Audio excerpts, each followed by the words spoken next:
Hi everyone, this is Michael Ben-Ghiat with Lifetime Investor, and this is the Market Trend Advisory weekend video for November 5th, 2022. Okay, before we start, here's our disclaimer. You can check this out. And let's just get right into the report summary. So this week we had some more damage done to the indexes. We've actually changed now to Uptrend Uncertain or Uptrend Under Pressure. Now, the market is just not liking what Fed Chief Powell is doing, but he's doing what's necessary to avoid further pain. I think he's one of the few, he's not really a politician, but one of the few in government that seems to be willing to do the right thing and the hard thing to avoid a worse problem down the road. So I have a much higher view of him than I used to.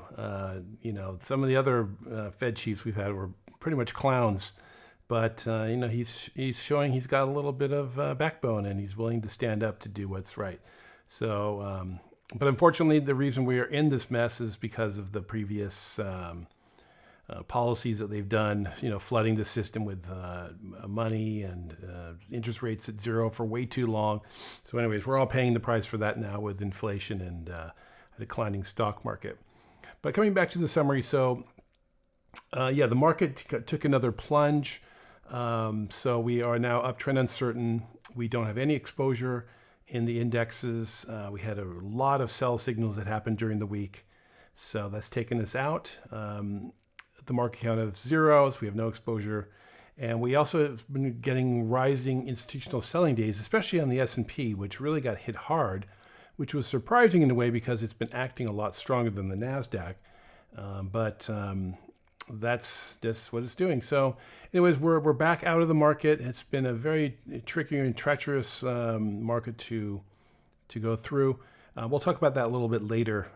But let's continue on here. Our investing strategies, you can see we're still beating the buy and hold of the QQQ and SPY. Those are really getting pretty hammered, especially the QQQ. It's down over 33%.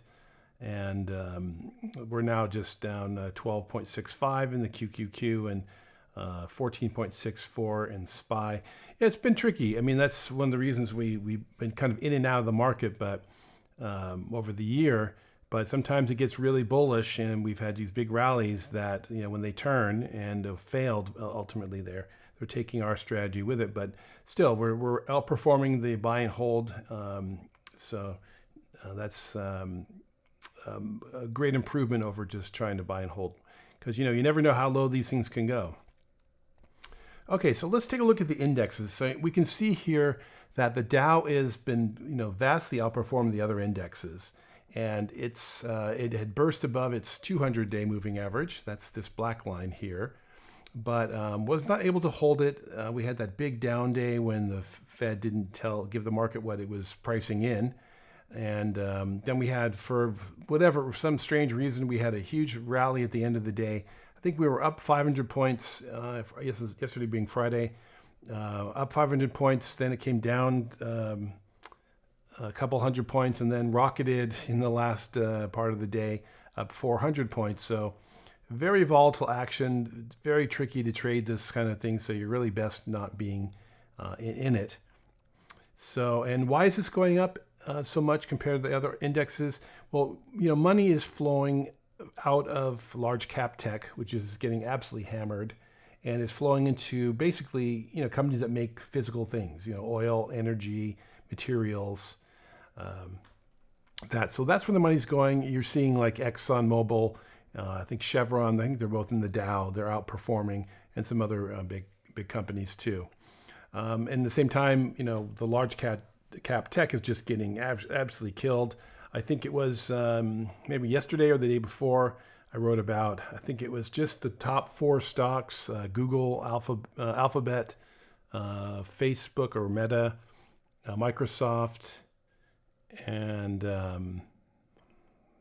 I don't think it was Apple. There's another one in there.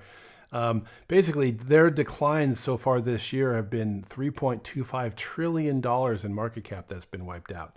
I mean, just unbelievable. And there's been many other ones, PayPal, Square, that were mega caps and have now really not. They're just large caps now. So it's really been, it really just been if you look back, we haven't seen this since 2000 to 2002. But that's what they got way overvalued versus the current investing environment and current interest rate environment. And so they're correcting and probably still have a little bit farther to go. If we look at the S&P, acting a little bit better, acting worse than the Dow, but it's actually acting better than the NASDAQ, which is this chart. Let's go back to the S&P though. We're back below the 50-day, which is still declining. The 200-day is declining. We had shot above for a few days here earlier in the week.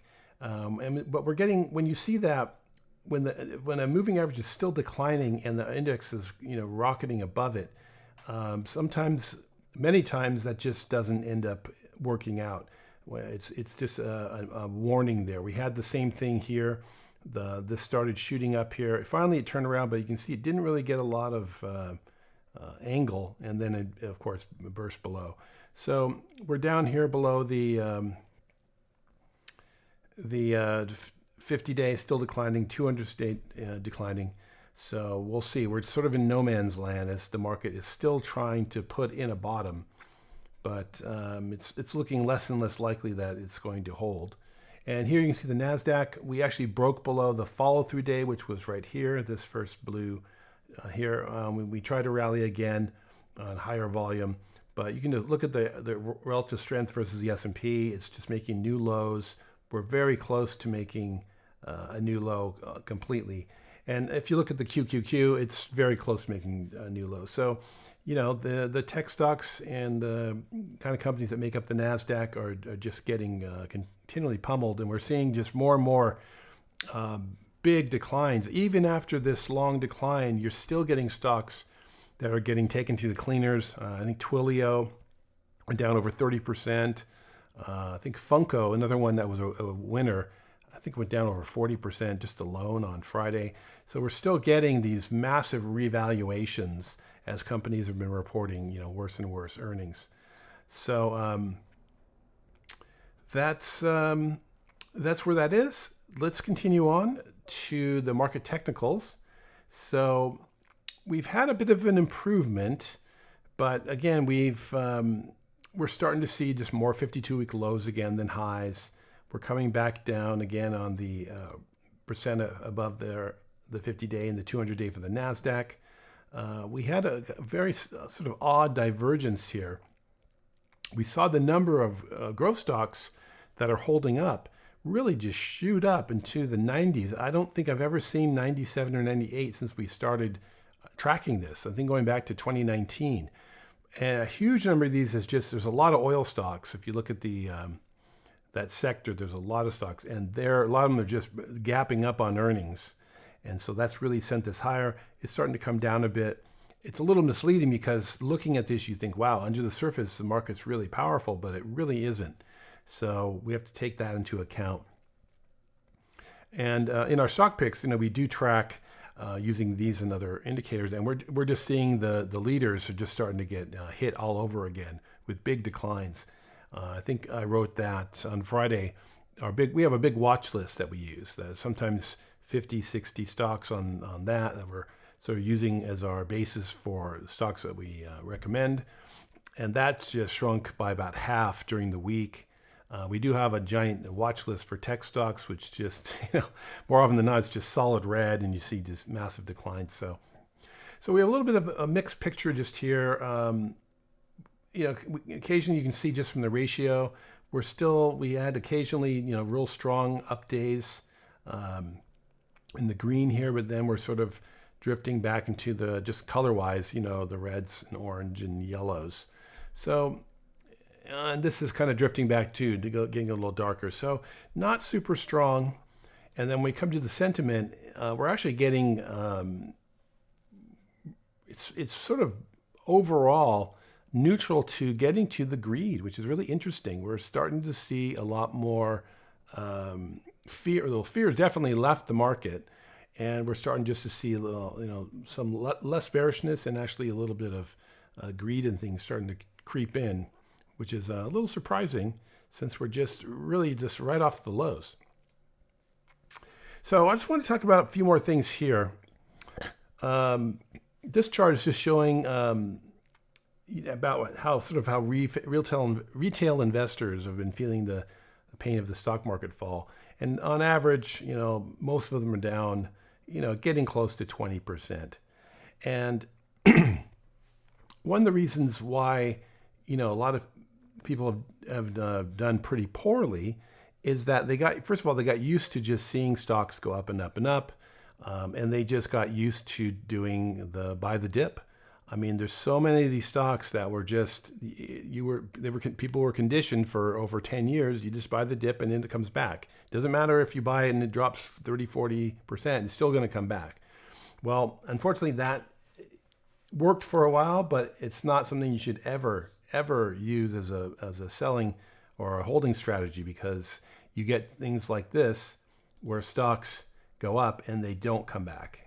So this is Zoom. This was one of the poster childs of the whole pandemic crash, and then we had this massive run, and of course we can see we've completely reversed the whole run, and the decline has just taken out the whole thing, and the stock is down over 73% from its all-time highs, or this 52-week highs. I think we actually peaked in December, so we're off much more than that. So some of the things you have to think about if you have done really poorly this year is that you have to have sell rules. I mean, it doesn't matter in a great market, you can be selling, when you have these fantastic gains. And then, of course, you must have sell rules when you get into a bear market, because people that were buying the dip all the way, they're just, a lot of people have found themselves down 70% and will probably never get their money back, because this was an absolute bubble period. And to go back up to that bubble period is going to take decades. There's many stocks you can look at. It could be Cisco, it could be Qualcomm, that just did the same kind of thing in 2000, and 20 years later they're nowhere near their highs. So you got to be real careful. Now, one of the things we have a newer, I think it came out a few months ago. It's just a Selling Stocks Mastery course, and if you look at this, there were a lot of signals of when you could have sold this to get out, near the top. We never try to get out exactly the top because it's impossible. And this is a weekly chart, but I just drew in a couple things here. One of the things we always look for is breaking of upper channel lines or lower channel lines, and that's these red lines here. And you can see just a few times when we got up here near the top, we had this giant break above it, and then it came down, closed right at the line. That was a sell signal right in here. And then we had another one here and another one, and then even at a third one that ended up closing down below it. So if you didn't sell in any of these, that was a really good sell signal right there, getting you out in the 500s. Considering the stock is 77, that's really, really good. That's about as close you're going to get. If that didn't get you out, we had a break of the lower trend line, which would have got you out quite a bit lower, because that's, we're talking about the lower trend line. It also corresponded with a break of the 10-week. That's this red line. There were a lot of signals. I think if you look at a daily chart, I think at the very peak we had sort of an island top. So all these sell signals that you have to learn so that you can recognize that if you're in the stock, then when it's telling you to get out. A few things too. I mean, one of the things is, excuse me, you can also just see the character of the stock changed. I mean, it's always been a kind of a volatile stock, but it started going more parabolic here towards the end. We went from about 250 up to 500 just in a few weeks. That's a parabolic run. One thing I want to point out too, this is another sell signal, that while the earnings were just phenomenal, in 2020, you can see the sales and earnings were up, triple digits. And of course, they started to drop, and then the earnings actually went negative in 2022. But you can notice, though, you don't want to wait for the earnings to be negative or even get down there, because the stock had already dropped, a huge amount before it even got to that. So one of the things you learn is that stocks can look fantastic in terms of earnings and sales at the top. So that's something that you never want to use. And there's many, many examples. I think Crocs is a great example. Had a huge run, earnings and sales right at the top were fantastic. In fact, they had a massive decline on one of these earnings earnings announcements, and that was they must have said something. Maybe looking forward, sales or earnings weren't going to be as stellar, and that triggered the whole decline. So that's something that, if you found yourself just not doing well, probably it's because you weren't selling quick enough. And so I highly recommend that course. If you're interested, you'll find it on our website. I think that will help. And then finally, just, last week we talked about is the bottom in. We had some seasonal and sentiment that was supporting the low. But of course, the market doesn't always do what you think it's going to do. And sometimes when the market is actually getting too, everyone's on that one side, they're all thinking, oh, well, here comes October, seasonal. We have the presidential cycle.